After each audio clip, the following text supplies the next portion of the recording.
High viewers, welcome to Telugu bullet. కేంద్ర ప్రభుత్వం ఉచితంగా గ్యాస్ స్టవ్ ఇస్తుందని మీలో ఎంతమందికి తెలుసు? తెలిస్తే వెంటనే అప్లై చేసుకుంటారు కదా.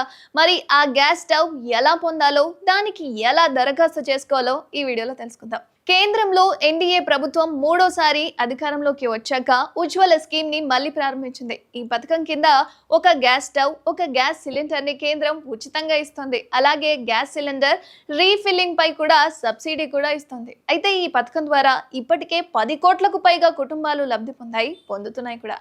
అయితే కేంద్రం ఇప్పుడు ఇదే పథకం సెకండ్ ఫేజ్ ప్రారంభించింది. అంటే కొత్తగా ఈ పథకం ద్వారా లబ్ధి పొందాలి అనుకునేవారు ఇప్పుడు అప్లై చేసుకోవచ్చు. అయితే దానికి కొన్ని అర్హతలు, కొన్ని పత్రాలు కూడా అవసరం. ఆ వివరాలు ఏంటో ఒకసారి చూద్దాం. అసలు ఈ గ్యాస్ స్టవ్ ని ఎలా పొందాలో, దాని అర్హతలు ఏంటో ఒకసారి చూద్దాం. లబ్ధిదారు తప్పనిసరిగా మహిళ అయి మాత్రమే ఉండాలి. అయితే ఆమెకు వయసు 18 ఏళ్లు దాటి ఉండాలి. కుటుంబంలో మరో ఎల్పిజి కనెక్షన్ ఉండకూడదు. అయితే ఆ మహిళ ఎస్సీ కానీ, ఎస్టీ కానీ, ప్రధానమంత్రి ఆవాస్ యోజన లేదా మోస్ట్ బ్యాక్వర్డ్ క్లాసెస్, అదేవిధంగా అంత్యోదయ అన్న యోజన, టీ గార్డెన్ గిరిజనులు, మాజీ టీ గార్డెన్ గిరిజనులు, అడవుల్లో జీవించేవారు, నదీ దీవుల్లో ఉండేవాళ్ళు, పేదవాళ్ళు అనడానికి అవసరమైన పత్రాలు, రేఖకు దిగువన ఉండేవారు, అదేవిధంగా ఈ పథకాన్ని పొందుకునేందుకు అర్హులని చెప్పుకోవచ్చు.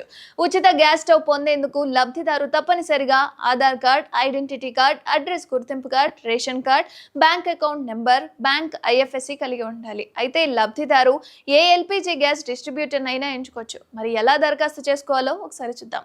ఎలా దరఖాస్తు చేసుకోవాలి అంటే, ఎల్పిజి గ్యాస్ సిలిండర్ ఉచిత స్టవ్ పొందాలి అని అనుకున్న వాళ్ళు ఎవరైతే ఉన్నారో అధికారిక పోర్టల్లోకి వెళ్ళి కింద ఆన్లైన్ పోర్టల్ అని క్లిక్ చేయాలి. తర్వాత గ్యాస్ డిస్ట్రిబ్యూటర్ల స్క్రీన్ పై కనిపిస్తారు కాబట్టి వారిలో Indian gas, Bharat gas, HP gas, ఏ గ్యాస్ నైతే మీరు వాడుతున్నారో డిస్ట్రిబ్యూటర్ ని ఎంచుకున్న తర్వాత క్లిక్ హియర్ టు అప్లై అన్న బటన్ ఉంటుంది. దాన్ని క్లిక్ చేసుకోవాలి. తర్వాత రిజిస్టర్ నౌ అన్న దాన్ని క్లిక్ చేసుకున్న తర్వాత మీ పేరు, mobile number, email, captcha code ని ఎంటర్ చేసుకున్న తర్వాత స్క్రీన్ పై ఒక అప్లికేషన్ ఫారం కనిపిస్తుంది.